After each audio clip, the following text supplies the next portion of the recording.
War on this front is ruled by ground measured in 1,100 kilometers and by seconds that decide life or loss. Across a lattice of mines, drones, and decoys, a single dirt bridge looks safe, then eats machines in one blast. A Russian biker pushes the throttle to beat the trap, and the road answers with one flash that stops the charge cold. That flash is not just a moment. It is a system that forces whole columns into a lane only meters wide. Sensors mark the path, mines set the beat, and guns close the door before support can move 1 kilometer. This is modern war by the numbers. One choke point, one mistake, and the day tilts.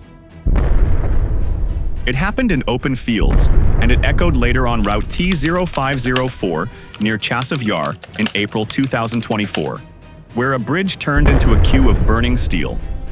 If this pattern holds, the question is simple. Who controls the funnel controls the map.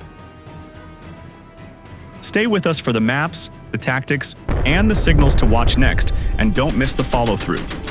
Like the video, share it with a friend, and subscribe to Military Force for clear numbers and field-level analysis. The dirt bridge over an anti-tank trench looks like a way out, yet in practice it is a kill point shaped by mines, sensors, and rehearsed fire. Engineers build the hump with packed soil so tracks grip easily, while sappers hide pressure plates and tilt rod triggers under a thin crust that seems harmless. Thermal cameras and small quadcopters stare at the spot from standoff range, so every approach line is mapped before the first wheel touches the lip. Operators tag heat shapes, match speed profiles, and pass bearings to guns that already cover the angle, which means the decision window shrinks to seconds.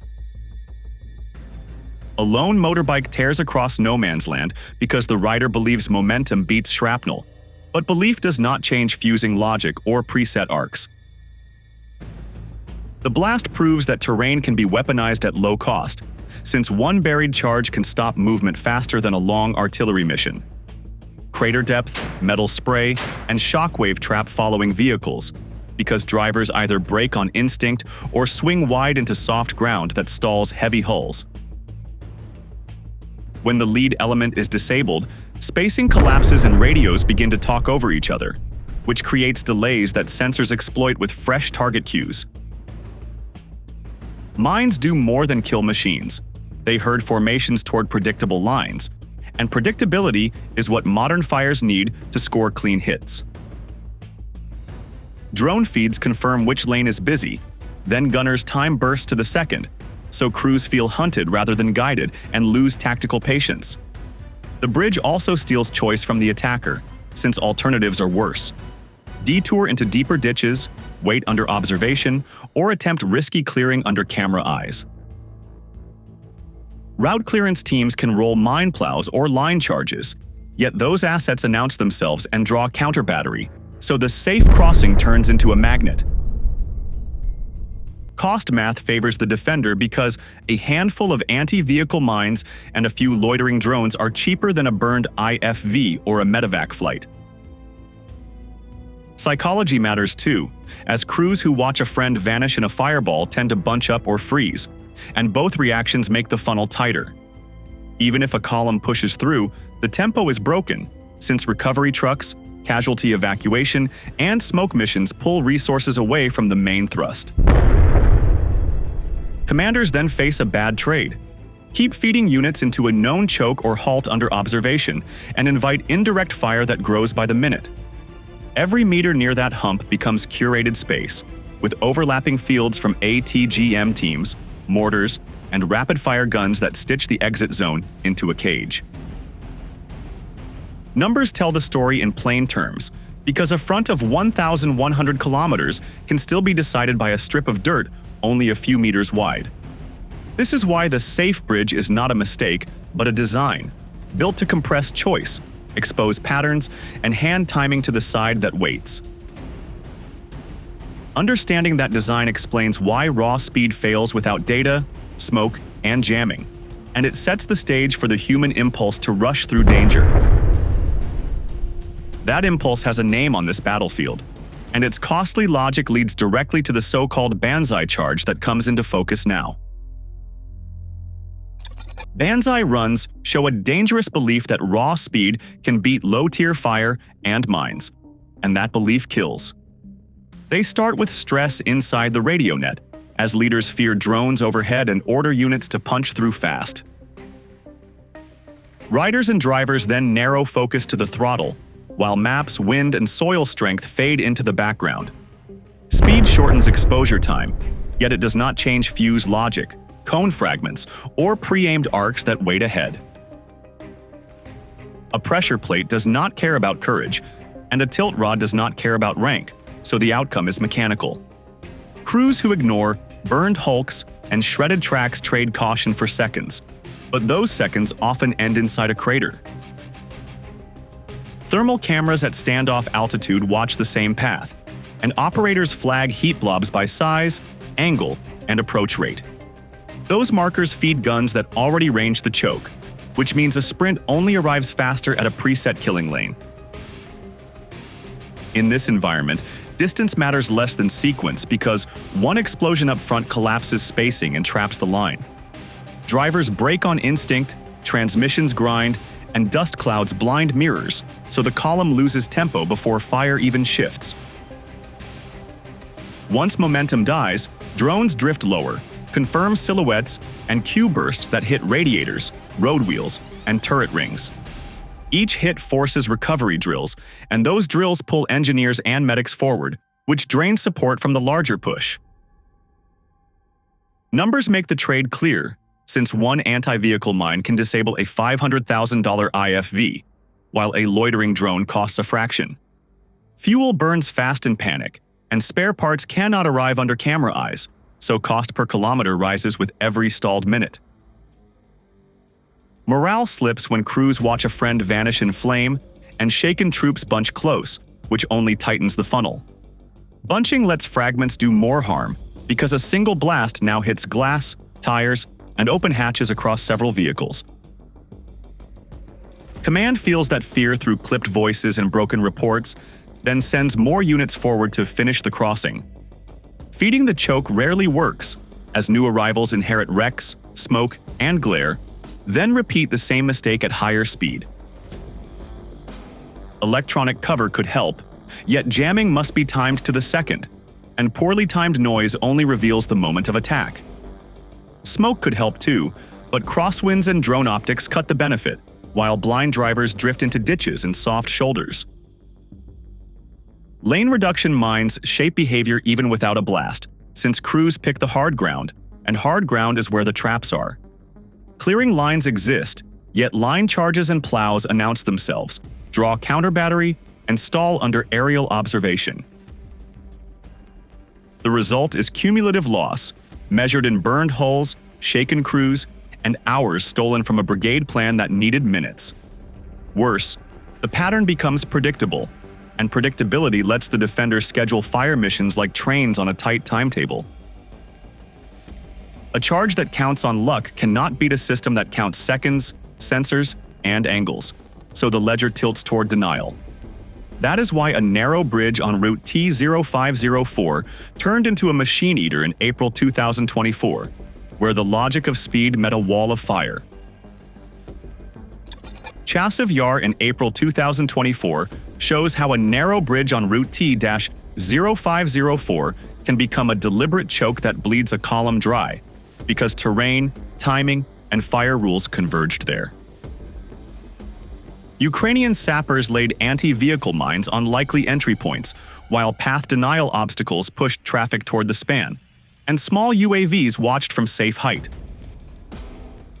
Thermal optics marked shapes by size and speed, and every bearing went to batteries that had already zeroed the approach lanes before engines even warmed.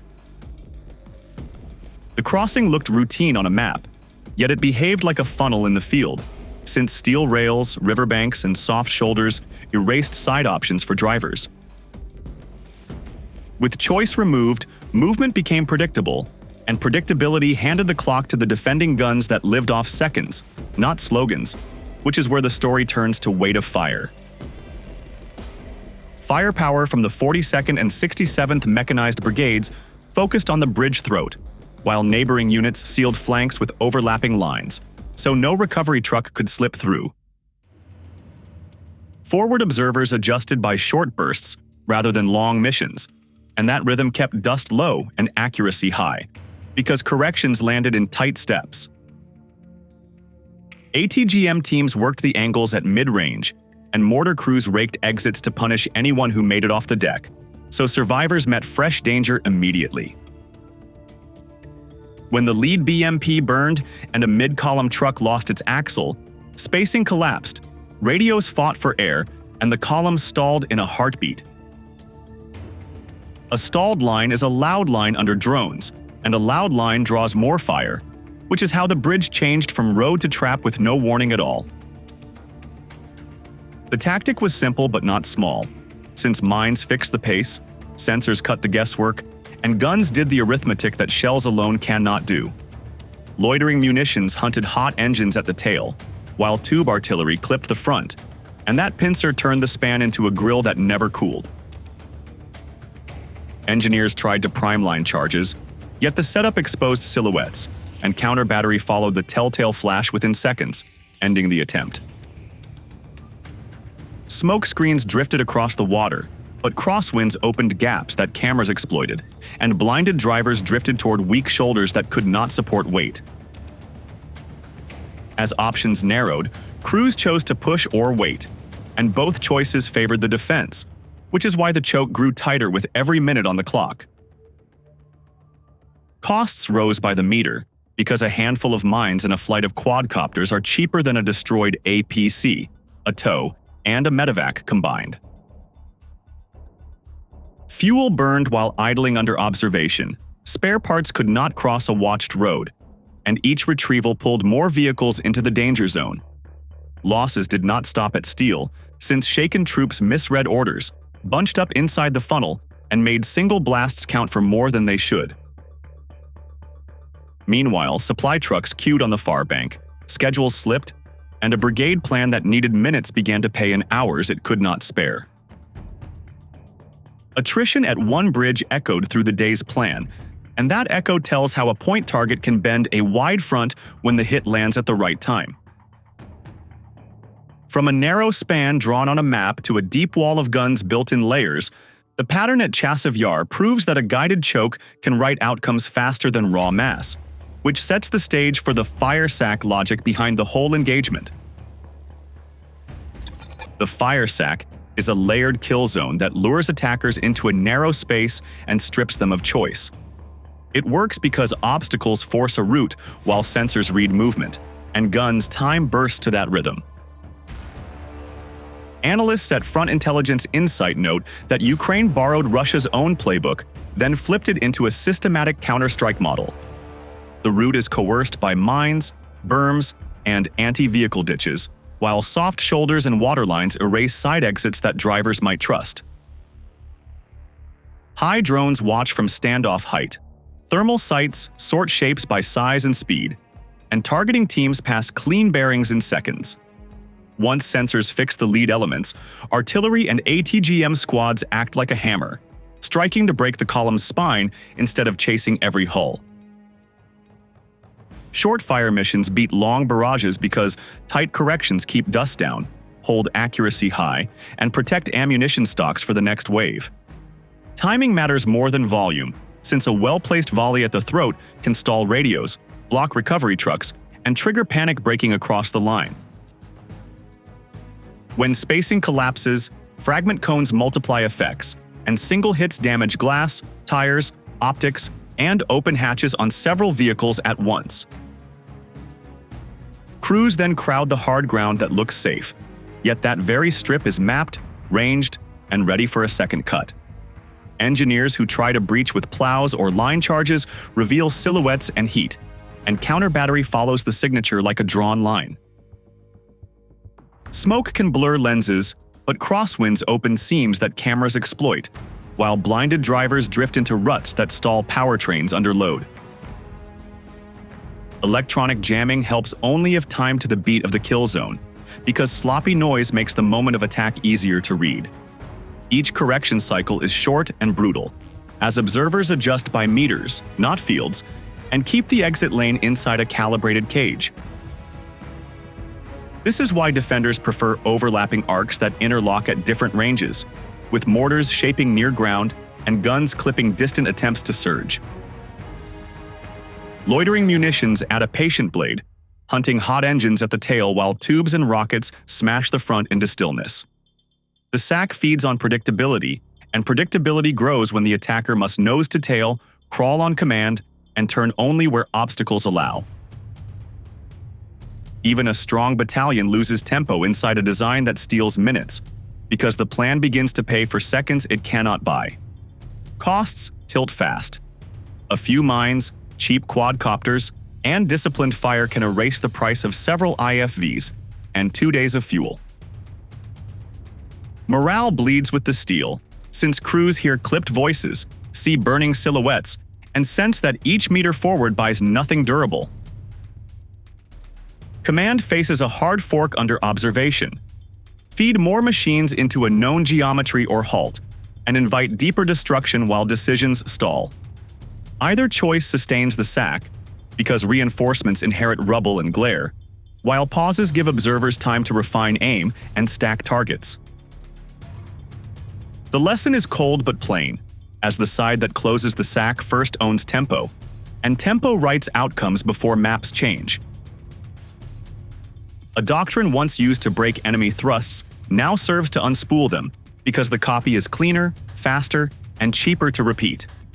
This is not brute force, it is choreography, where eyes, angles, and minutes decide who leaves the lane alive.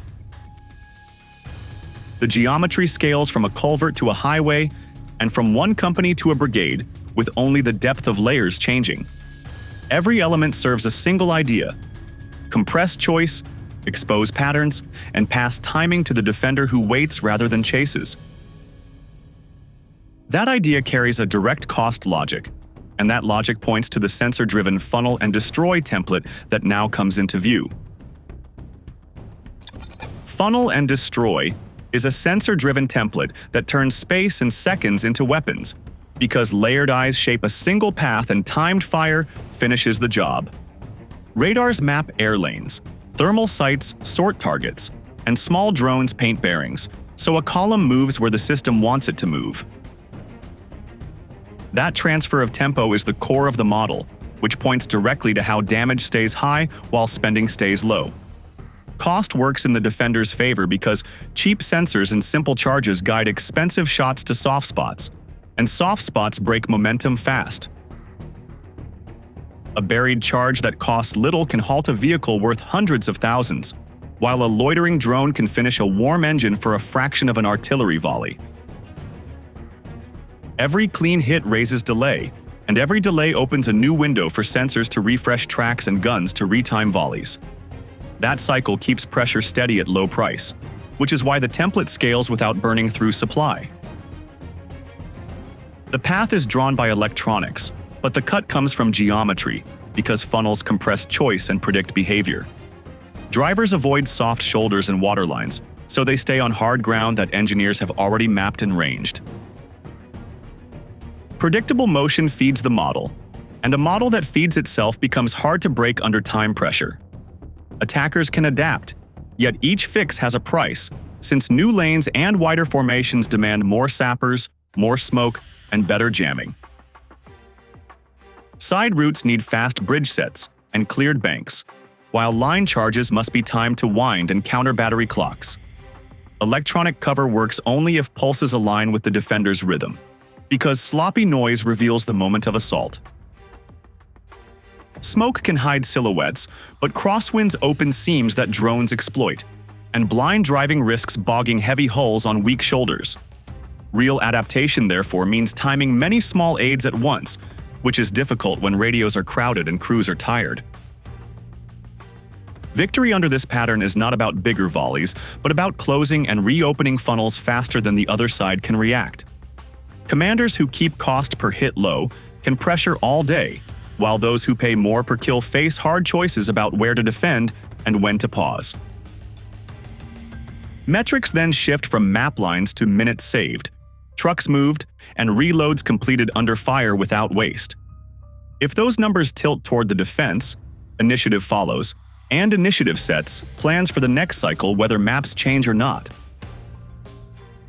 That logic bridges straight into campaign effects, where a cheap, repeatable template starts to bend supply, schedules, and political will across the wider front.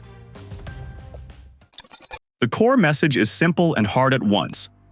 The side that builds the funnel and keeps the tempo sets the field. A narrow span or a dirt hump decides more than a long gun line when sensors, mines, and timed fire work as one. Speed matters only when it travels with data, smoke, and a drilled exit plan because courage without timing just feeds the trap.